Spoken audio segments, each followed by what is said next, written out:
அஸ்ஸலாமு அலைக்கும் வரஹ்மத்துல்லாஹி வபரகாத்துஹு. அன்பார்ந்த அனைத்து உறவுகளுக்கும் இனிய வணக்கம். தூக்கத்திலேயே ஒரு சகோதரருடைய உயிர் பறி போயிருக்குது. இன்னா லில்லாஹி வ இன்னா இலைஹி ராஜிஊன்.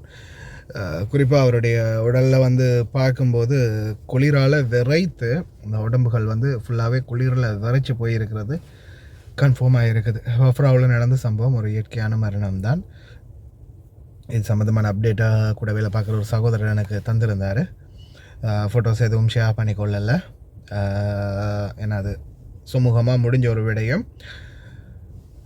மற்றும்படி இந்த நேரத்தில் உங்களுக்கான சில டிப் அவேர்னஸ், தயவு செய்து இந்த வீடியோ ஸ்கிப் பண்ண பாருங்கள். குறிப்பாக அந்த வெளிநாடுகளில் இருக்கக்கூடியவங்க இந்த குளிர்காலத்தில் மெயினாக சில நேரங்களில் உங்களுக்கு வந்து வெளியில் நடந்து போகும்போது, வெளியில் நீங்கள் நடமாடும் போதோ போகும்போதோ திடீர்னு உங்களுக்கு இந்த குளிருடைய எஃபெக்ட் வந்துடுச்சுன்னா, முதலாவது நம்மளுக்கு கை கால் இது ரெண்டும் தான் குளிரில் மிகவும் அதிகமாக சீக்கிரமாக குளிராகிறது. அடுத்தது பார்த்திங்கன்னா காது.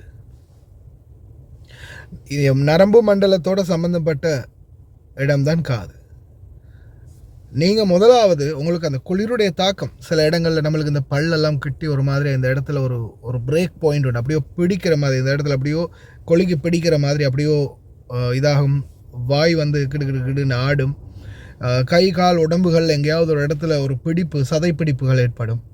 முதலாவது தயவு செய்து நீங்கள் உங்களுக்காக நீங்களே செஞ்சு கொள்ளக்கூடிய முதல் உதவினா, உங்களுடைய கையை வந்து சும்மா இப்படி தேய்க்காதீங்க. இந்த விரல் இந்த மாதிரி கேப்பில் வச்சுட்டு இப்படி கையை தேய்ங்க. தேய்ச்சி வந்து சூடு பண்ணிக்கோங்க. கையை சூடு பண்ணிவிட்டு அதுக்கப்புறமா இந்த விரல் இடைவெளிகளோடு நீங்கள் சூடு பண்ணினீங்கன்னா கொஞ்சம் ஒரு அளவுக்கு உங்களுக்கு அந்த குளிருடைய எஃபெக்ட் வந்து கொஞ்சம் கொஞ்சமாக குறையும். அதுக்கப்புறமா நீங்கள் இந்த கையை நல்லா தேய்ச்சிட்டு முதலாவது நீங்கள் வைக்க வேண்டியது உங்கள் காதில் தான். உங்கள் காதில் வந்து நீங்கள் எந்த அளவுக்கு சூடாக வைக்கணுமோ அந்த அளவுக்கு சூடாக வச்சுக்கோங்க. இது எங்கேன்னு சொல்கிறேன்னா, நீங்கள் வெளியில் உங்களுக்கு மிதமான ஒரு இடம் ஒன்று இல்லை, வெளியிலே தான் இருக்கிறீங்க, இல்லை நீங்கள் இப்போ போயிட்டுருக்கீங்க, நடந்து போயிட்டுருக்கிறீங்க, அந்த போயிட்டுருக்கிற அந்த கேப்லேயே நீங்கள் இந்த மாதிரி ஒரு ஃபிசிக்கலாக உங்களுடைய உடம்பை கொஞ்சம் ஃபிசிக்கலாக ஆக்டிவ் பண்ணிக்கொண்டே இருக்கணும். அதே மாதிரி இந்த மாதிரி தேய்ச்சிட்டு காதுலையும் அடிக்கடி வச்சுக்கோங்க.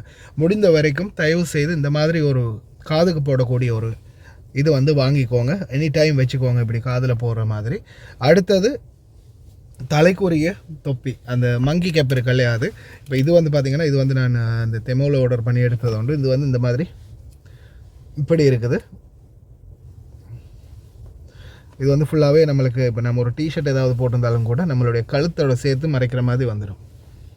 இதுவும் நல்லா இருக்குது. இது வந்து திமோவில் தான் ஆர்டர் பண்ணேன். ஒரு 1.5 தினார் நினைக்கிறேன் வந்திருக்கும். ஆனால் நல்ல பூல் மாதிரி இருக்கிறதால, அந்த பூல் பெட்ஷீட் மாதிரி இருக்கிறதால கொஞ்சம் இன்னும் மிதமாக இருக்குது. அதே மாதிரி ஒருவேளை வண்டியில் நீங்கள் இருக்கிறீங்கன்னா, வண்டியில் டக்குன்னு என்ன பண்ணுங்கள், தஃபாயாக இருக்குது வண்டியோடைய ஹீட், நீங்கள் என்ன பண்ணுங்கள், உடனே ஏசியை ஆன் பண்ணி டெம்பரேச்சரை வந்து ஹீட்டை வந்து கூட்டி விடுங்க. நம்பரில் மாறுதுன்னா நீங்கள் ஒரு 22க்கு நம்பரில் வைங்க. அப்படி இல்லை செட்டிங்கில் வருதுன்னா இப்படி திருப்புற மாதிரி இருக்குன்னா ரெட் கலர் பக்கம் சிகப்பு கலர் கோடு போட்டிருப்பாங்க, அந்த பக்கத்துக்கு திருப்பி விடுங்க. ப்ளூ கலர் இல்லாமல் சிகப்பு கலர் பக்கம். அதே மாதிரி இப்படி பட்டனில் பண்ணிக்கிற மாதிரி இருக்குதுன்னா அதில் வந்து நீங்கள் டெம்பரேச்சர் வந்து மேலே சிகப்பு கலர் இருக்கிற பக்கம் ஏற்றி விடுங்க. சிகப்பு கலரில் மற்ற பக்கத்துக்கு சிகப்பு கலருக்கு பக்கம் டெம்பரேச்சரை ஏற்றி விட்டிங்கன்னா உங்களுக்கு வந்து ஹீட் வந்து வண்டிக்குள்ளே வரும். அடுத்ததாக வல்லவனுக்கு புல்லும் ஆயுதம்ன்ற மாதிரி அவசரத்துக்கு எல்லாமே நம்மளுக்கு உதவியாக இருக்கும். இப்போ இந்த இருக்கிறது பார்த்திங்கன்னா குளிர்காலத்தில் நம்மளுக்கு மிகவும் ஒரு உதவியாக இருக்கும். ஆனால் இது வந்து பார்த்திங்கன்னா சின்ன பிள்ளைங்களோட பால் போத்தல் இருக்கு இல்லையா, பால் போத்தல் வைக்கக்கூடிய ஒரு சூட்டிலே வைக்கக்கூடிய ஒன்று. இப்போ உதாரணத்துக்கு நம்மள்ட்ட ஒரு தண்ணி பாட்டில் இருக்குது. தயவு செய்து இந்த மாதிரி பிளாஸ்டிக் போத்தல் ரீயூஸ் பண்ணாதீங்க. கடைகளில் ஏதாவது பிளாஸ்டிக் மாதிரியான இது இந்த தண்ணி பாட்டில்கள் ஏதாவது வாங்கி வச்சுக்கோங்க. அப்படி இல்லையா இந்த மாதிரியான ஒரு தண்ணி பாட்டில் ரெகுலர் யூஸுக்கு இந்த மாதிரியும் வச்சுக்கொள்ளலாம், கிளாஸ் பாட்டில். சரியா? இப்போ சாதாரணமாக உங்கள்கிட்ட ஒரு பிளாஸ்டிக் பாட்டிலில் தண்ணி இருக்குது. இந்த தண்ணி வந்து வண்டிக்குள்ளே இருந்துச்சுன்னா எப்படியுமே கூலாக தான் இருக்கும். இப்போ இதில் வந்து பார்த்திங்கன்னா இது வந்து பால் போத்தலை சூடு பண்ணுறது. இதில் வந்து ஒரு பட்டன் இருக்குது, ப்ளக்கும் இருக்குது. இப்போ சார்ஜர் வந்து இருக்குது, இதில் டைப் சி சார்ஜர் வர மாதிரி இருக்கும். இதில் இந்த சார்ஜர் போட்டு அடிச்சிட்டிங்கன்னா கனெக்ட் ஆகிடும். இதை வந்து இப்படி திறந்துட்டு நம்மள்ட்ட இருக்கிற தண்ணி பாட்டில் ரொம்ப கூலாக இருக்கு இல்லையா, அந்த தண்ணி பாட்டிலை வந்து இதுக்குள்ளே இப்படி வச்சுட்டு இதை வந்து நம்ம கொஞ்சம் டைட்டாக மூடி விட்டோம்னா இந்த இடத்துல இது வந்து ஃபிக்ஸ் ஆகிடும். அதுக்கப்புறமா இந்த பட்டனை நம்ம ப்ரெஸ் பண்ணி ஒன் பண்ணினதுக்கப்புறமா இது என்ன ஆகும்னு பார்த்தீங்கன்னா, இதை சுற்றி இந்த லேயர் உள்ளே வந்து ஹீட் ஆகிற லேயர் வச்சுருக்காங்க. இது வந்து ஹீட் பண்ணிக்கிட்டே இருக்கும். உள்ளே இருக்கிற இந்த போட்டலோடைய எல்லையை வந்து ஹீட் பண்ணிக்கிட்டே இருக்கும். அப்போது என்ன ஆகும், நம்மளுக்கு ஒரு அவசரத்துக்கு எமர்ஜென்சிக்கு நம்ம சுடு தண்ணி எங்கேயுமே தேடி போக முடியாது.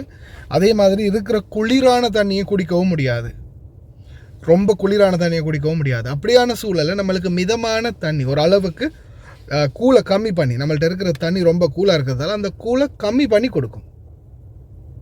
இதில் வந்து இது இப்போ உள்ள ஹீட் ஆகிட்டு இருக்குது. இப்போ நான் இதை ஆன் பண்ணிட்டேன். இப்போயே போத்தல் மசாலான்னு சூடாகிடுச்சு.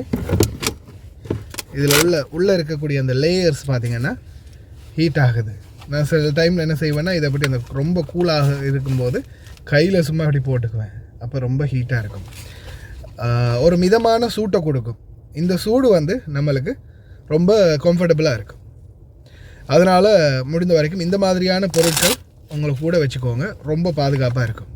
ஒரு கோல் ஒன்று வந்ததால் கட் ஆகிடுச்சு. இதுவும் வந்து உண்மையிலே பார்த்திங்கன்னா ரொம்ப கம்ஃபர்டபுள். ஒரு சின்ன இந்த மாதிரி இதை இப்போ நம்ம சும்மா சாதாரணமாக இப்படி மடித்து கூட வைக்கலாம். இந்த மாதிரி மடித்து சின்னதாக ஒரு இதுக்குள்ளே கூட வச்சுக்கலாம், எந்த ஒரு பிரச்சனையுமே இல்லை. இதுக்குள்ளே வந்து வயரில் தான் லேயர் இருக்குது. இந்த மாதிரி சின்னதாக மடித்து வச்சாலும் ஒன்றுமாக போகிறதில்ல. ஒரு நம்மளுடைய கேபினுக்குள்ளே சரி, இல்லை அந்த இஷாரா இருக்கு இல்லையா, நம்மளுடைய லெஃப்ட் ரைட்டு கட் பண்ணுற இண்டிகேட்டர், அதில் கூட நம்ம கொழுகி கொள்ளலாம். இதுவும் வந்து ஒரு உதவியாக இருக்கும். அதே போல் முக்கியமாக தயவு செய்து அன்பார்ந்த உறவுகளை, வெளியில் ஜக்கெட் சாக்ஸ் ஷூ இல்லாமல் போகாதீங்க. இரவு நேரங்களில் உங்களுடைய அறைகள் ரொம்ப அந்த தகரத்தால் ஆன அறைகள், பாதுகாப்பு இல்லை, ஹீட்டர் வந்து எனி டைம் போடவும் கூடாது, அப்படி பிரச்சனை வேறு இருக்குது. இந்த மாதிரி இருக்கும்போது இடையில் நீங்கள் ஹீட்டர் ஆஃப் பண்ணிட்டீங்க. ஹீட்டர் ஆஃப் பண்ணிவிட்டு நீங்கள் தூங்கும்போது ரொம்ப கோல்டாக இருக்குன்னு அதுக்கேற்ற போல் பெட்ஷீட் எல்லாமே போட்டுக்கோங்க. ஒருவேளை உங்கள்கிட்ட இருக்கக்கூடிய பெட்ஷீட் நீங்கள் வந்து ரொம்ப தூக்கத்தில் பொருளக்கூடிய ஒருத்தர், இடையில் தூங்கிட்டு இருக்கும்போதே பெட்ஷீட் அங்கே இங்கே போயிடும், நீங்கள் வந்து உருண்டு பெறலக்கூடியவங்க அப்படின்ற பட்சத்தில் காலுக்கு மறக்காமல் சாக்ஸ் போட்டுக்கோங்க. நைட்டில் தூங்கும்போது குறிப்பாக சாக்ஸ் போட்டு தூங்கக்கூடாது அப்படின்னு சொல்லுவாங்க. ஏன்னா அந்த சில இதுகள் வந்து நரம்புகளுக்கு கூடாது அப்படின்னு. ஆனால் இந்த குளிர்காலத்தில் நீங்கள் சாக்ஸ் போடுறது உங்களுக்கு பாதுகாப்பு.